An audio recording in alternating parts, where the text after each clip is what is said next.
हर successful औरत के पीछे हर किसी की एक डिफरेंट स्टोरी होती है। मम्मा आप मत जाओ, मेरे साथ रहो, तुम्हारी एज हो रही है, अब देखो शादी भी करनी पड़ेगी, अच्छे लड़का भी देखना पड़ेगा। तो मैंने कहा मुझे आप पढ़ने दीजिए। तो बोलते तुम उधर तैयारी करो, मैं इधर तैयारी करता हूँ, जो पहले जीता उसका काम होगा। इस एग्ज़ाम को मैंने बहुत कैजुअली लिया, जो गलत था मेरे पार्ट पे, नहीं हुआ, लेकिन उस समय बुरा बहुत लगा और ये एहसास हुआ कि मैं भी फेल हो सकती हूँ। तो मैंने कहा आप मुझे थोड़ा समय दे दीजिए, आप मुझे 12 घंटे दे दीजिए, उनको पकड़ के आऊँगी कल कुछ। नहीं, मेरा भी सेकंड चॉइस था ये, मैंने इसको सेकंड चॉइस रखा था। As a women police officer I really inspire and empower many other women.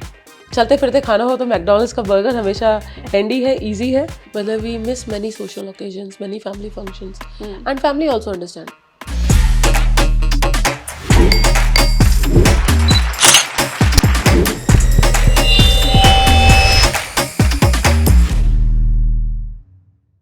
कहाँ हारती हैं औरतें, उन्हें हराया जाता है।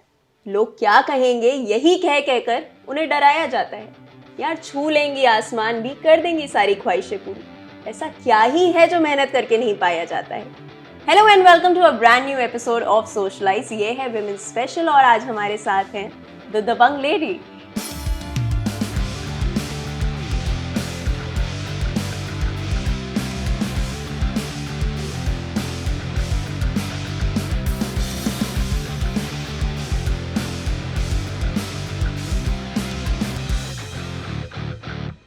ये है JCP Usha Rangnani. Ma'am welcome to the show. Thank you. कैसी हैं आप?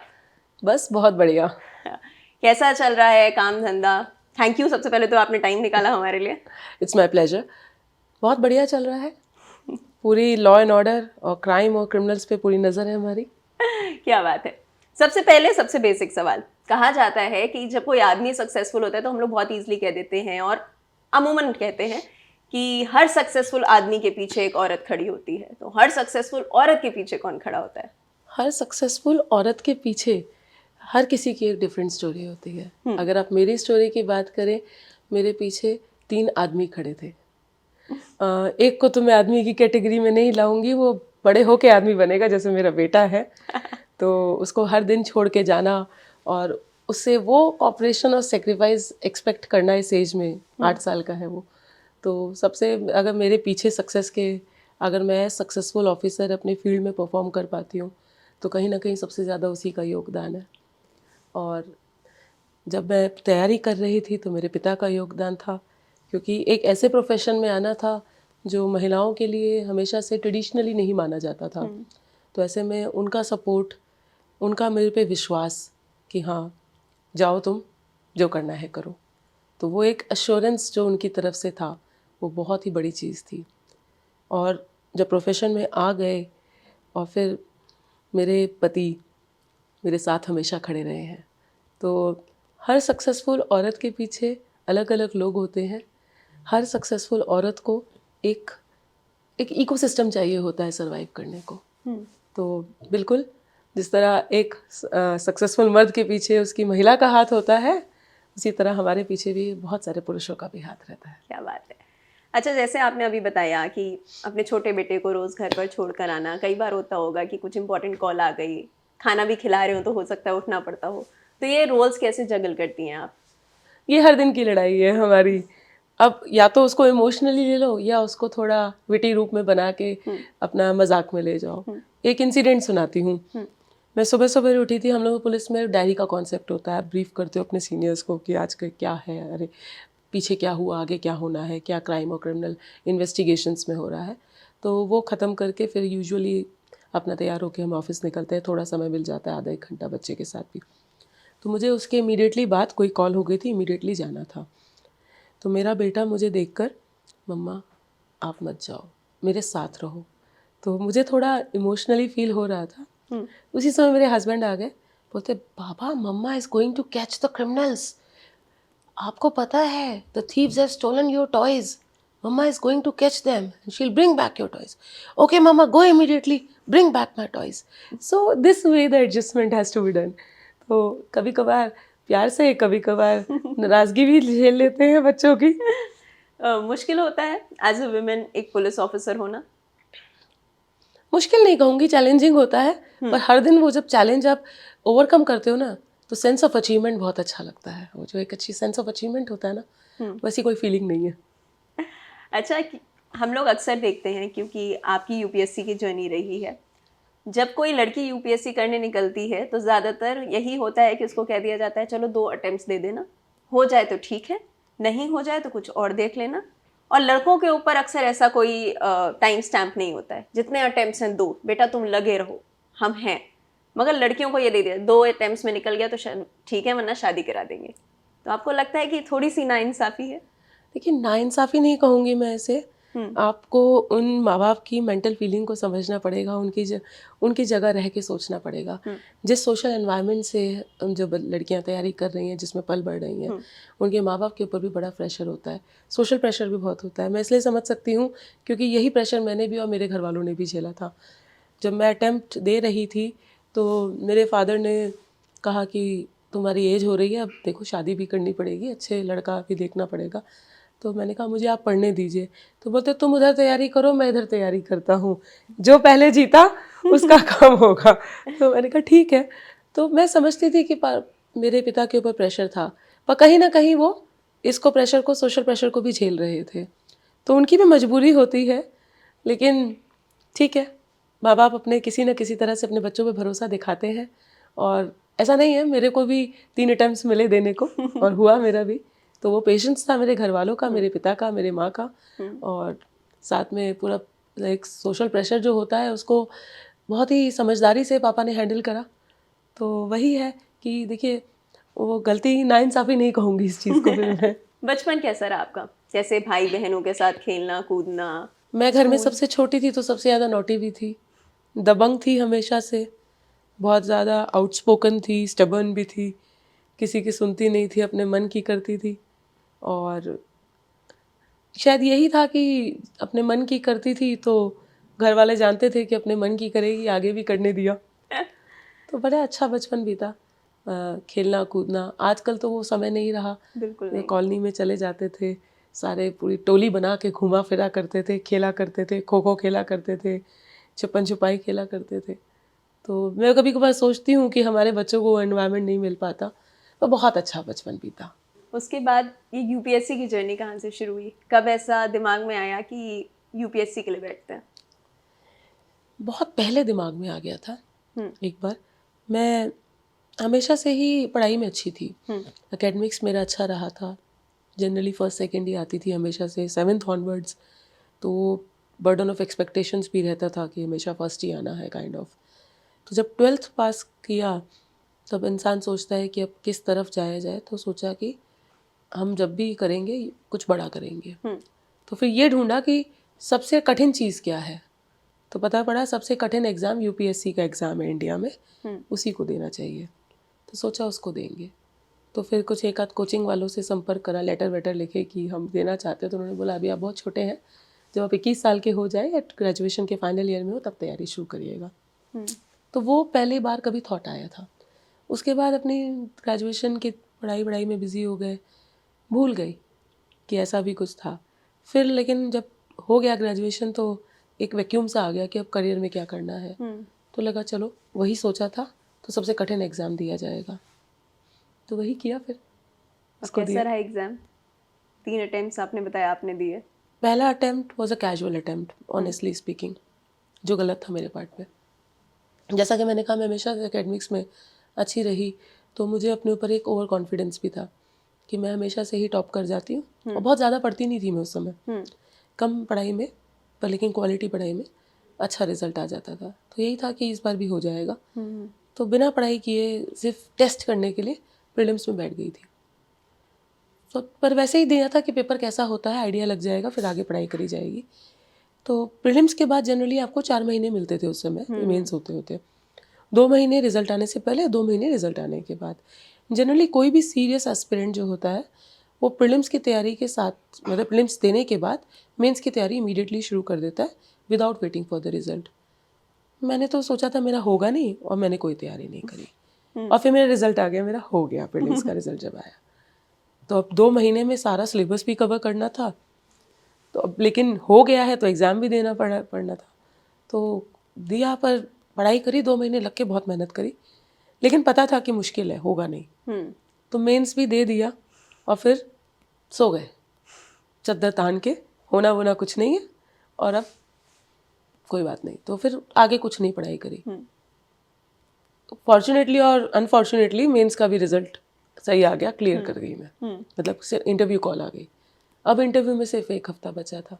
मैंने कोई न्यूज़पेपर्स नहीं पढ़े थे, जनरल अवेयरनेस पुअर थी मेरी, करंट अफेयर्स के बारे में नहीं पता था, पर 1 हफ्ते में जो कर सकती थी किया और इंटरव्यू दिया। Bound to fail honestly speaking. इस एग्ज़ाम को मैंने बहुत कैजुअली लिया, जो गलत था मेरे पार्ट पे, नहीं हुआ। लेकिन उस समय बुरा बहुत लगा, इतना बुरा लगा, और ये एहसास हुआ कि मैं भी फेल हो सकती हूँ। फिर बहुत सीरियस अटेम्प्ट दिया, पूरे 1 साल लग के खूब मेहनत करी कि अब तो दिखा देंगे कितना पढ़ सकते हैं और कर सकते हैं। प्रीलिम्स का रिजल्ट का वेट नहीं करा, तैयारी शुरू कर दी। 18 घंटे, 16 घंटे, 4-4 घंटे भी सोए, 20-20 घंटे भी पढ़े, जहाँ से जो अवेलेबल था। मेरे पिता की बस एक शर्त थी, पढ़ना है पढ़ो, बाहर नहीं जाने दूंगा। मतलब मैंने कहा दिल्ली जाने दीजिए, तो दिल्ली नहीं जाने, घर पे बैठकर पढ़ो, जो किताबें चाहिए मुझसे बोलो, मैं ला के दूंगा, पर लेकिन घर पे ही पढ़ना है। कोचिंग नहीं कभी किया। तो पढ़ाई करी, खूब मेहनत करी, प्रीलिम्स हो गया, मेंस भी हो गया, इंटरव्यू कॉल भी आ गई, बहुत अच्छे से सब कुछ हुआ, लेकिन फाइनल रिजल्ट में मेरा सिलेक्शन नहीं हुआ। तब मुझे बहुत बड़ा झटका लगा कि इतना पढ़ने के बाद भी सिलेक्शन नहीं होता, इतनी मेहनत करने के बाद कहाँ कमी रह गई, और मुझे कहीं कमी दिख नहीं रही। क्यों नहीं हुआ? मेरे मेंस में भी अच्छे मार्क्स नहीं थे, मेरे इंटरव्यू में भी नहीं थे, दोनों में एवरेज थे। ये भी नहीं कहा जा सकता किसी में बहुत ख़राब थे। तो कहाँ, दोनों ही जगह सुधार का ज़रूरत है, कैसे करूँ? बड़ा डिजेक्शन सा हुआ, डिप्रेशन सा होने लगा, और बहुत ख़राब ख्याल भी आया मन में, जो शायद अभी भी एस्पिरेंट्स जो भी करते होंगे, तैयारी आते हैं, एक पल को लगता है कि ज़िंदगी ही बेकार है, कोई मायना नहीं है अब। तो फिर मेरे भाई ने कहा 1 अटेम्प्ट और दे लो। मेरी हिम्मत नहीं हो रही थी, मैं कहा मैं थक चुकी हूँ पढ़ पढ़ के। मैं 60 किलो की थी, 80 के ऊपर पहुँच चुकी थी, 1 साल सिर्फ पढ़ाई करी थी, कोई फिज़िकल एक्सरसाइज नहीं, अपनी फिज़िकल वेलबींग पे भी बिल्कुल ध्यान नहीं दिया। तब लगा कि नहीं, मुझसे नहीं होगा। सब ने कहा, घर पे सब ने समझाया कि करो, ठीक है। फिर पढ़ाई करना शुरू करी। उन दिनों मेरी मुलाकात, बातचीत हुई जो भी मेरे हस्बैंड हैं उनसे, वो भी तैयारी कर रहे थे, उन्होंने भी बहुत गाइड करा। फिर खूब मन लगा के पढ़ाई करी, फिर से 1 साल, जिस तरह कहते हैं ना, प्योर डेडिकेशन, कमिटमेंट और समर्पण भाव के साथ पूरी तैयारी शुरू कर दी। हो गया इस बार। तो बड़ा अच्छा लगा। याद है वो पहला मोमेंट जब पता चला कि सारे पेपर्स क्लियर हो गए हैं? क्या था वो फील, क्या था, घर पे क्या माहौल था? किसी को विश्वास नहीं हो रहा था, और मुझे भी विश्वास नहीं हो रहा था। सच बताती हूँ, मेंस देने के बाद, इंटरव्यू देने के बाद, क्योंकि पिछली बार मैंने कुछ गलतियाँ करी कि गैप में नहीं पढ़ा, विश्वास नहीं है, होगा नहीं होगा, तो पूरी शिद्दत से पढ़ाई करी, पर इस बार रिजल्ट की उम्मीद नहीं करी, और ये मान के चला कि नहीं होगा, ताकि वो जो गंदी फीलिंग्स आती हैं वो ना हो, और फिर मतलब संभालना मुश्किल हो जाएगा अपने आप को। तो फिर मैंने सोचा कि मैंने ऑल्टरनेटिव अपने लिए तैयार कर रखा था। तो मैं उसी लिए मेंटली प्रिपेयर थी कि मैं कहीं बाहर चली जाऊंगी और मैं जॉब के लिए अप्लाई कर दूंगी, प्राइवेट सेक्टर में कुछ काम करूंगी। मैंने इसी बीच में टूरिज्म मैनेजमेंट का भी कोर्स करा था। तो आई वाज लाइक कि completely planning to shift, but then the destiny has its own way of conveying things to you. तो बस फिर जब हुआ तो मानना, मतलब बड़ी खुशी हुई कि पहले आपको लगता है कि वो चीज़ आपके लिए नहीं बनी है, फिर कुछ डेस्टिनी रोल प्ले करती है और फिर वही चीज़ आपको मिल जाती है जब आप उसकी उम्मीद छोड़ देते हैं, तो बहुत अच्छा लगता है। जिस वक्त हम इन सब चीज़ों की बात कर रहे हैं, आपने बताया बीच में फेलियर्स मिलते हैं, और क्योंकि यूपीएससी इतना डिफ़िकल्ट एग्ज़ाम है, failures are bound to happen. बहुत कम लोग हैं जो क्वालिफाई कर पाते हैं। तो आपने अपने फेलियर से सीखा, आपने सोचा नहीं ये तो करके दिखाना है। बहुत सारे लोग होते हैं जो हार भी जाते हैं। जो लोग यूपीएससी नहीं निकाल पाते हैं, उनको आप अगर कोई मैसेज देना चाहें तो? देखिए, ये एग्ज़ाम बहुत डिफ़िकल्ट है, और सक्सेस रेट इसमें बहुत ज़्यादा नहीं है। बहुत टफ कंपटीशन है, सीट्स लिमिटेड है, बहुत लोग अपीयर होते हैं, और अब आप लोगों के माध्यम से इन प्रोफेशंस की में लोगों की जागरूकता भी बढ़ी है, तो काफ़ी लोग एस्पायर करते हैं, तो number of aspirants are more, number of seats, number of vacancies are less, तो failure is bound to happen. कोई ना कोई तो हारेगा, तभी कोई और जीतेगा। इधर ना सक्सेस एबनॉर्मल है, फेलियर नॉर्मल है। तो नॉर्मल चीज़ से कभी निराश नहीं होना चाहिए। फेलियर बहुत नॉर्मल है। मैं ये कहूँगी it is not the end of the life अगर नहीं हो रहा। मुझे भी एक पल को लग रहा था it is the end of the life, पर मैंने अपने लिए ऑल्टरनेटिव करियर माइंड में रखा, क्योंकि बहुत करियर अपॉर्चुनिटीज़ हैं। अब तो बहुत सेगमेंट्स हैं जहाँ पे आप बहुत कुछ अचीव कर सकते हो, सोसाइटी के लिए भी कंट्रीब्यूट कर सकते हो। तो हमेशा इन फेलियर्स से अपने आप को, मतलब वो आदमी ही क्या जो फेलियर से डर जाए और हार जाए। हारना तो अपने मन में स्वीकार करना होता है ना। जस्ट एक एग्जाम नहीं क्लियर हो पाना हारना नहीं है। आप बहुत कुछ है, जिंदगी बहुत आगे बहुत कुछ दे सकती है, और कहीं ना कहीं डेस्टिनी आपके लिए कुछ और प्लान कर रही होगी, तभी आपके लिए ये नहीं है। बहुत सारे लोग कहते हैं, स्पेशली जो लोग यूपीएससी के लिए प्रिपरेशन करवाते हैं, कई लोग कहते हैं कि प्लान बी तो बिल्कुल मत रखना। तुम लोग प्लान बी रखोगे तो यूल ऑलवेज थिंक कि नहीं होगा तो I will fall back upon that. Do you think plan B रखना ज़रूरी है? देखिए, वो पर्सन टू पर्सन डिपेंड करता है। आपकी पर्सनैलिटी में क्या है। अगर आपको लगता है मेरे पास प्लान बी है तो मैं प्लान ए में अच्छी तरह से काम नहीं करूँगा, और अगर मुझे लगता है कि मैं प्लान ए पूरी तरह से एग्जॉस्ट कर लूँगा पर मेरा प्लान बी भी रेडी है, तो उसमें कोई बुराई नहीं है। आप पूरी शिद्दत से पढ़ाई करें, पूरी शिद्दत से तैयारी करें, अच्छे से समर्पण भाव के साथ, पूरे कमिटमेंट के साथ। नहीं होता तो बहुत ऑप्शंस है, ऐसा नहीं है। एंड मुझे नहीं लगता प्लान बी रखने में कोई बुराई है। आपके बारे में बात करते हैं। लेडी सिंघम कहा जाता है आपको, केस क्रैकर कहा जाता है, तो ज़रा थोड़ा सा बताइए कि ऐसे कौन कौन से केसेस, अगर आपको कुछ याद हो ऑन योर फिंगर टिप्स, जो जस्ट आए और ऐसे चुटकियों में आपने कहा कि बस अब हम बताते हैं। नहीं, सच्चाई ये है कि ऐसा बाहर से लगता है कि चुटकी भर का काम है, पर इन्वेस्टिगेशन बहुत आपका टाइम और बहुत एनर्जी रिक्वायर करती है। केसेस चुटकी में नहीं होते, और बहुत सारे जो इंसिडेंट्स होते हैं उनके साथ लॉ एंड ऑर्डर रेमिफिकेशंस होते हैं। और जिस तरह मैंने ज्वाइन ही करा था, जब मेरे फर्स्ट डिस्ट्रिक्ट पोस्टिंग थी, मैं नॉर्थ वेस्ट डिस्ट्रिक्ट में डीसीपी थी। मेरे ज्वाइन करने से एक दिन पहले ही 6 किलो सोने की रॉबरी हुई थी रिलायंस के शोरूम में, और बहुत ही ज़्यादा उसका ह्यू एंड क्राई हुआ था। तो बहुत चैलेंजिंग था, और पूरे नेशन वाइड इन्वेस्टिगेशन हुई थी। इमीडिएटली टीम्स फॉर्म करके, क्योंकि जो कल्प्रिट्स के बारे में सीसीटीवी फुटेजेस पूरी खंगाल के और जो भी टेक्निकल सर्विलेंस कर सकते थे वो करके, लोकल इंटेलिजेंस डेवलप करके पता पड़ा कि वो लोग बिहार की तरफ जा रहे हैं, कुछ बंगाल की तरफ जा रहे हैं, उन सबको नैप करना। तो बड़ा अच्छा केस था वो, और सारे के सारे सोने की रिकवरी करी थी, 6 किलो गोल्ड की, और सब, और ऑलमोस्ट 14 उसमें अक्यूज हमने पकड़े थे। तो फर्स्ट डे ही इतना बड़ा तोहफा मिला था मुझे एज डीसीपी की, इतना बड़ा क्राइम हो गया था। पर लेकिन चैलेंजिंग रहता है, पर जब आप कर लेते हो तो बहुत अच्छा लगता है। वो सेंस ऑफ अचीवमेंट जो है वो बहुत अच्छा फीलिंग देता है। इसके अलावा कुछ लॉ एंड ऑर्डर रेमिफिकेशंस के भी केसेस थे, जैसे कि रात के 10 साढ़े 10 बजे मैं घर के लिए निकली थी, अपना काम वाम सब निपटा के पहुंची थी लगभग 11 बजे के आसपास। तो मेरे सबॉर्डिनेट का कॉल आया कि मैम आप आ जाइए, यहाँ पे इंसिडेंट ख़राब हो गया है, कुछ इंसिडेंट हुआ। मैं उसकी आवाज़ से समझ गई, मैं खाना खा रही थी बस। तो मैंने कहा क्या हुआ, तो बोलते मैम एक लड़की को स्टैबिंग हुई है and she is not likely to survive. तो immediately left my food and immediately rushed. तो क्योंकि ऐसा मेजर इंसिडेंट था तो मैं बहुत ही स्पीड में भागते हुए जिस तरह गई, तो हॉस्पिटल ही गई। वहाँ पे उनके परिवार के लोग थे। काफ़ी इंसान को इतनी तकलीफ़ होती है जब घर का कोई सदस्य चला जाए, तो आक्रोश भी था उनके मन में। तो बहुत नाराज़ थे, उनके परिवार के लोग इकट्ठे हो रहे थे। तो मुझसे बात करी, मैं मिली उनसे जाके, तो they were not believing that I am DCP of the area.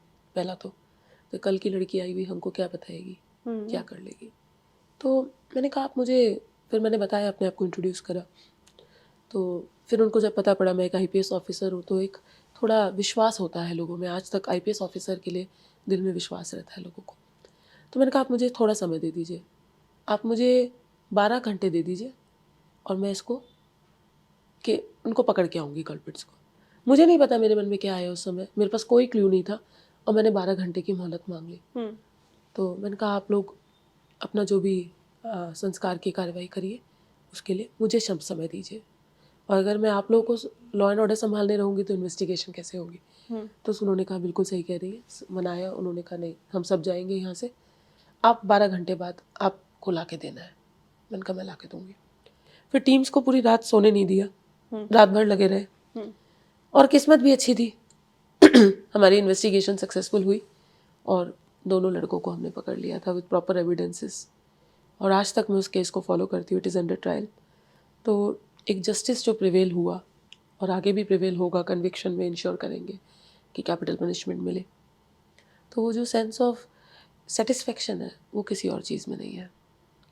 एक परिवार जिसका बच्चा चला गया, उसकी कोई गलती नहीं, पर ठीक है सोसाइटी में क्राइम था जो हुआ, उसके लिए अनफॉर्चुनेट इंसिडेंट था, लेकिन उस परिवार को एक वो तो था कि मुझे जस्टिस मिला।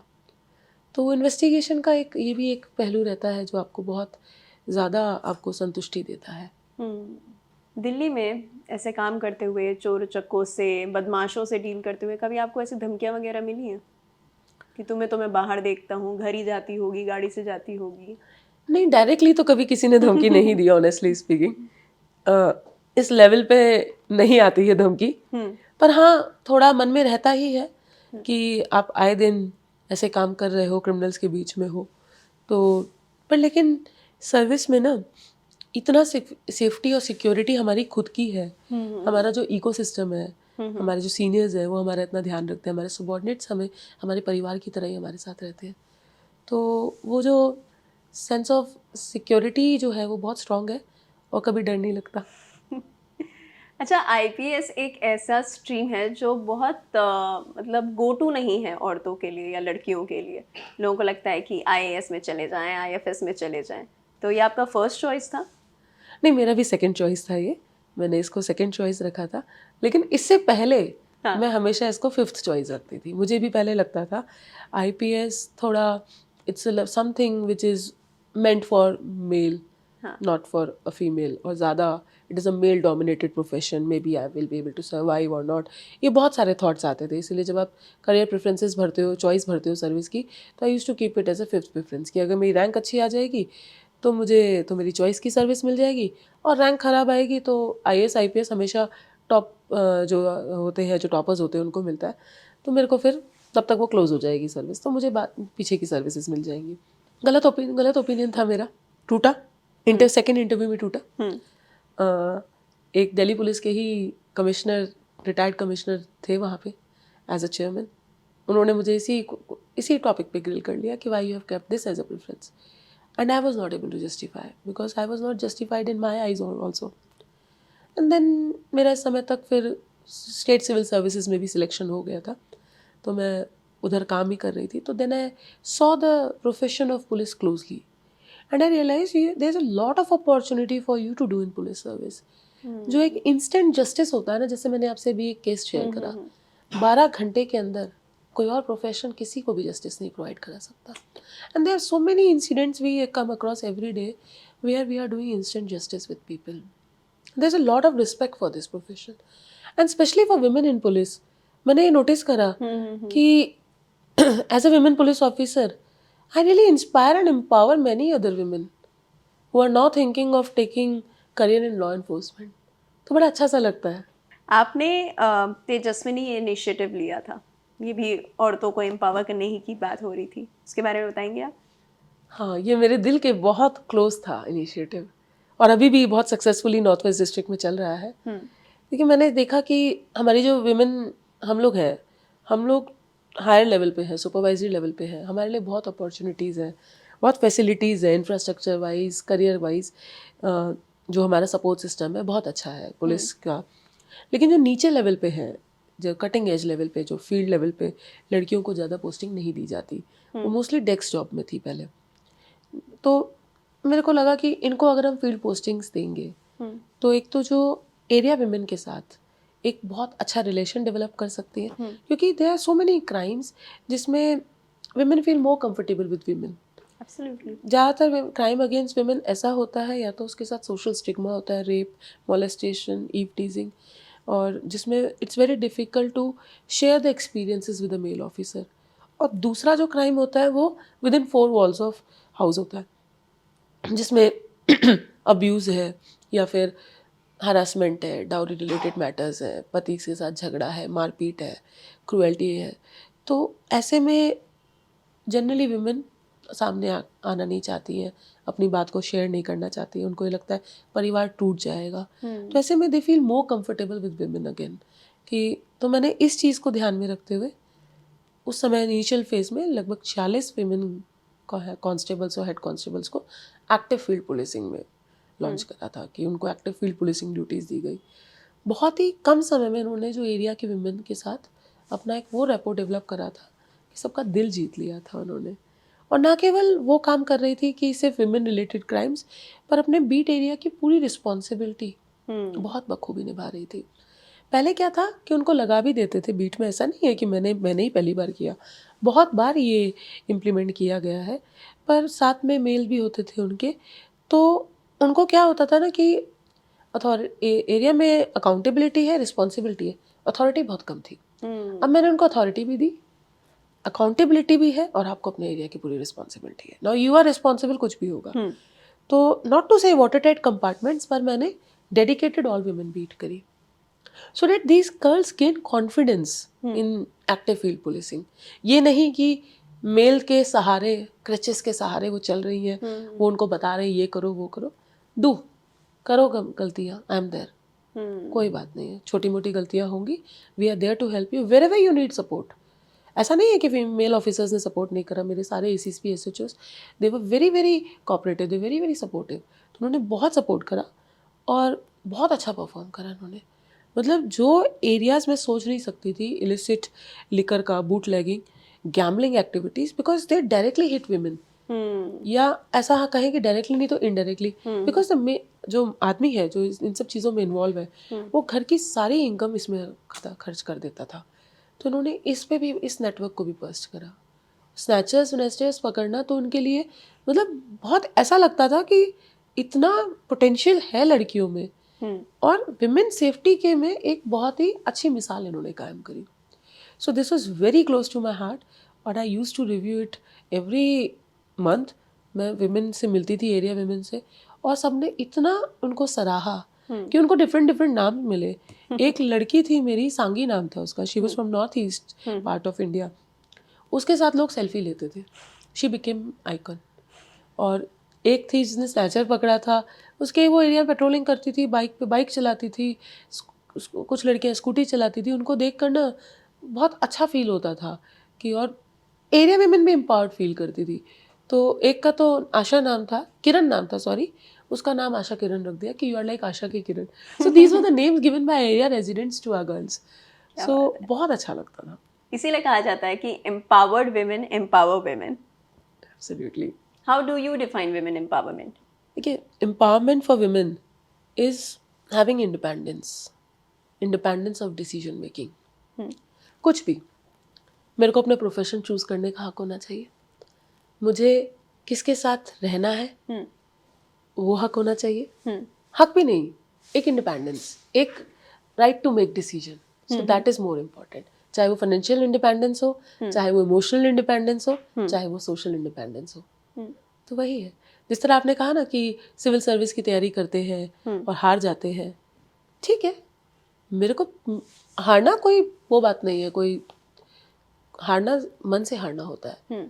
आई have a choice, there so many choices, civil service is a option, but I have many other options, so I should have a right to make choice and make a right choice also. आपसे कुछ मजेदार सवाल पूछने मुझे। कभी ऐसा होता है कि आपके घर परिवार में या किसी दोस्त यार ने कहा यार ये बहुत परेशान कर रहा है, इसको जरा फोन करके हड़का देना तो? हाँ, बहुत बहुत बहुत बहुत। अच्छा, रिलेटिव्स डरने लगे हैं कुछ, जो पहले कहते थे अरे ये तो ऐसी कूदती फिरती रहती है, और अब देखते हैं कि यूनिफॉर्म। डरने या जलने? डरने नहीं, वो दोनों रोल्स में देखते हैं। रिलेटिव्स के आगे हम पुलिस ऑफिसर जैसे बिहेव नहीं करते ना।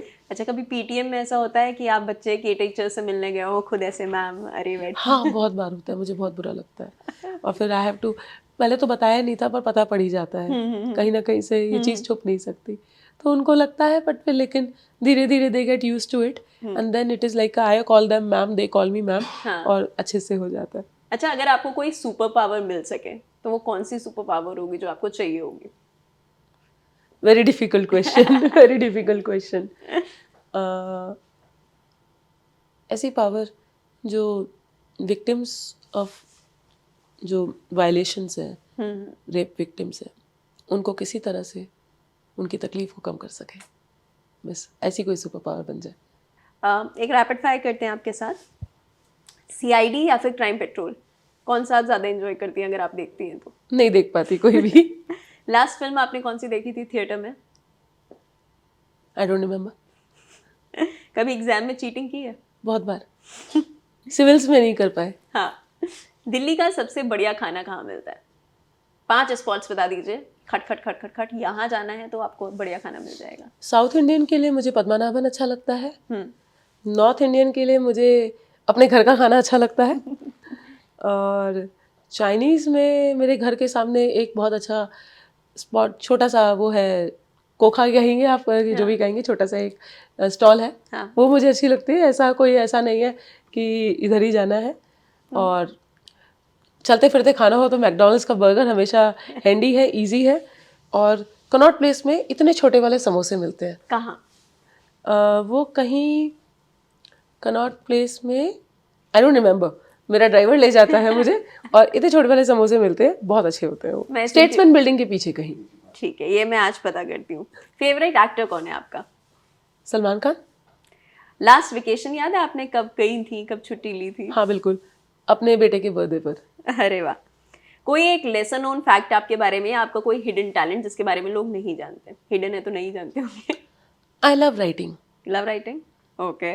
गूगल किया कभी खुद को? नहीं, अपने आप को नहीं। अच्छा, कोई गाना जो आप लूप पर सुन रही हो इन दिनों? इन दिनों तो कोई गाना नहीं सुनती, पर हाँ अपने बच्चे के लिए कभी गाना गाया करती थी मैं, तो मुझे अच्छा लगता था उसके लिए गाना। जैसे एक सॉन्ग था, तू आता है सीने में जब जब सांसें भरती हूँ, तो वो मुझे अच्छा लगता है। When he was born I used to sing. और या फिर तेरे लिए दुनिया छोड़ दी है काइंड ऑफ सॉन्ग, वो मुझे अच्छा लगता था उसके लिए गाना। अगर कभी आगे जाके रोहित शेट्टी सिंघम बनाते हैं, लेडी सिंघम बनाते हैं, और आपको रोल ऑफर करते हैं, तो आप करना पसंद करेंगे? बिल्कुल नहीं। I am a very bad actor. Social media अगर ऐप्स की बात करें, सबसे ज़्यादा ऐप आप कौन सी इस्तेमाल करती हैं? एक्स। ओके। अच्छा, इस बीच हमने देखा है, क्योंकि आप आईजीआई पर हैं, कि आईजीआई में बहुत सारे fake calls, hope threat calls आते हैं, तो इसमें जब ऐसा कोई कॉल आता है तो सबसे पहला मतलब इन्वेस्टिगेशन या पूरी कार्रवाई शुरू कैसे होती है? सबसे पहले जब कोई ऐसी कॉल आती है तो उसको बहुत सीरियसली लिया जाता है। हम बिल्कुल मान के चलते हैं सही कॉल है, और जो भी हमारे सेफ्टी सिक्योरिटी प्रोटोकॉल्स हैं उसके अकॉर्डिंगली एक मीटिंग कंडक्ट करते हैं, और सारा safety security protocol, immediate meeting conduct होती है, और पूरा सेफ्टी सिक्योरिटी प्रोटोकॉल जो चेकिंग से लेकर पूरे बैगेज की स्कैनिंग, एयरक्राफ्ट की scanning, everything we do, and simultaneously investigation proceed करती है। So we form 2 teams, one which look after the ensuring that all the safety protocols are being followed, and another team which look after the investigation, tracing the caller कि या तो call आई है, mail आई, तो कहाँ से mail आई, और फिर जो भी पूरा इन्वेस्टिगेशन फॉलो करते करते उसको एप्रीहेंड करना। रिसेंटली मेरे ज्वाइन करने के बाद ही 4-5 ऐसे इंसिडेंट्स हो चुके हैं, and luckily we have been able to nab all of them. Absolutely great, that is. अच्छा, क्योंकि बॉलीवुड का बहुत इम्पैक्ट होता है लोगों पर, और हमने अक्सर देखा है कि बहुत सारी मूवीज़ ने बताया कि जब तक ऐसा ना हो जाए कि लड़का मेरे लिए एयरपोर्ट पे एकदम फ्लावर्स लेकर एकदम फ्लाइट के बाहर ना आ जाए, ऐसा कभी आपने इंसिडेंट अपने किसी सीनियर से सुना या आपके टाइम में कभी हुआ हो? नहीं, ऐसा कोई इंसिडेंट इस एयरपोर्ट पे तो मैंने नहीं सुना अभी तक। हाँ, जब ये वाला इंसिडेंट अभी रिसेंटली परसों जो हमने एक होक्स कॉलर को पकड़ा था, तो जब तक वो पकड़ा नहीं गया था तो मीडिया ने बहुत सारी स्टोरीज बना दी थी। किसी ने ये बना दिया कि वो लेट हो गए, कोई पैसेंजर लेट था इसलिए उसने कॉल कर दी। एक ने मुझे कहा कि उसकी गर्लफ्रेंड जा रही थी और वो उसको रुकवाना चाहता था, तो वो पूरे फ्लावर का बंच लेकर आया हुआ था किसी तरह से, पर अनफॉर्चुनेटली वो लेट हो गया। वो जो कौन सी जाने तू ये जाने ना काइंड ऑफ कोई मूवी, उसके अकॉर्डिंगली मैंने कहा ना भाई यहाँ पे ये स्टोरी नहीं है, let me work on the investigation and I share the facts once I am into the thorough, once I am done with the investigation. मतलब ऐसा नहीं हो रहा है, इसे बॉलीवुड वाले पागल बना रहे हैं। वो मतलब एक्शन कहीं और हुआ होगा, यहाँ नहीं हुआ। अच्छा, क्योंकि आप ऐसी ड्यूटी में हैं, आपने बताया कई बार ऐसा होता है खाना ही खा रहे थे कॉल आ गया, ऐसा हुआ है कि कुछ एक स्पेशल ओकेजन था, बच्चे का बर्थडे, किसी की शादी, कुछ in the middle of something you get a call और आपको एकदम भागना पड़ा? बहुत बार अब तो ये आम हो गया है। मतलब we miss many social occasions, many family functions and family also understand कि ठीक है। जैसे भी रिसेंटली ही एक बर्थडे था, मेरी सिस्टर इन लॉ पहली बार आई हुई थी, she had come here to celebrate birthday of her son, तो प्लान था पर देन नहीं हो पाया, तो दे ऑल्सो अंडरस्टैंड कि ठीक है she won't be able to come and they understand. अच्छा, औरतों के लिए अक्सर कहा जाता है कि औरतें काम से लौटकर भी काम पर ही लौटती हैं, तो ऐसा होता है? आप काम को कैसे लेते हैं उस पर डिपेंड करता है। हाँ, जैसे आपने एक बात ये भी बोली कि पीछे छोड़ के जाना, जो भी आप कह रहे थे, ऐसा लगता नहीं है पीछे छोड़ के जा रहे हैं किसी को, क्योंकि आप एक फैमिली, छोटी फैमिली को छोड़ के एक बड़ी फैमिली की केयर करने जा रहे हो, उसको सेफ्टी और सिक्योरिटी प्रोवाइड करने जा रहे हो। उसी तरह काम, मतलब it's how you take it. If you love your work then कोई वो नहीं है कि यहाँ पे काम छोड़ के घर पे आके काम कर रहे हो। At times when I go home, even if at 10 PM, मेरा मन होता है कि मैं अपने बेटे को अपने हाथ से कुछ बना के खिलाऊं, तो I cook. I don't feel that it is a work. हाँ, एड ऑन बर्डन नहीं है। हाँ, तो ऐसा नहीं फील होता। पर हाँ, कुछ लोगों के साथ ऐसा है, सबके पास वो फैसिलिटीज़, वो एनवायरनमेंट, वो इकोसिस्टम नहीं होता।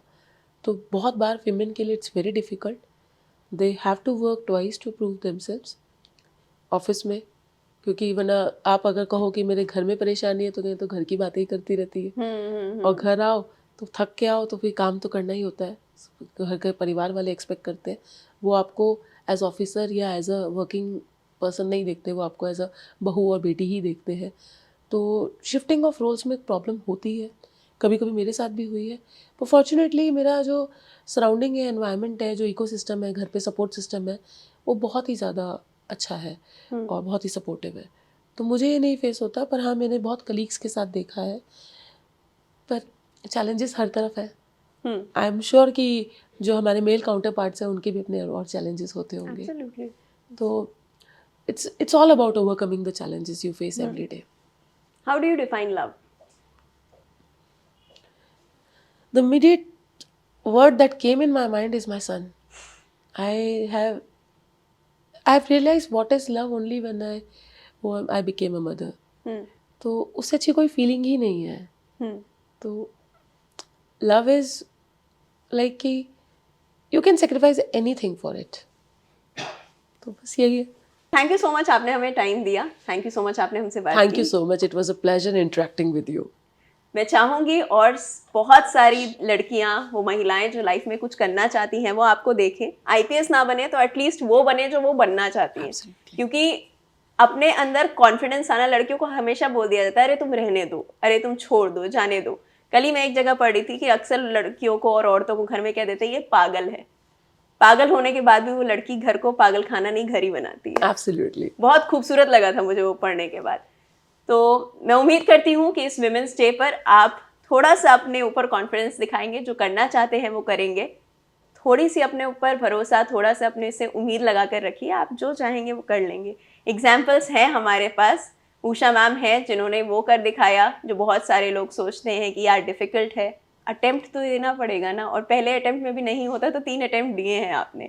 तब जब वो पढ़ने में बहुत अच्छी थी, तब जब उन्होंने हमेशा मतलब क्लास में बेस्ट नंबर लेकर आई, कॉलेज में अच्छा परफॉर्म किया। तो आप बस अपने आप से उम्मीदें लगाए रखिए और लगे रहिए काम में। ये इंटरव्यू आपको कैसा लगता है? उषा मैम आपको कैसी लगती हैं? अगर लेडीज सिंगम आप इनको कहते हैं तो उनके बारे में 2 बातें अच्छी नीचे कमेंट्स में भी लिख के जाइएगा। और जाने से पहले अनकट को सभी सोशल मीडिया प्लेटफॉर्म्स पर फॉलो करना बिल्कुल भी मत भूलिएगा।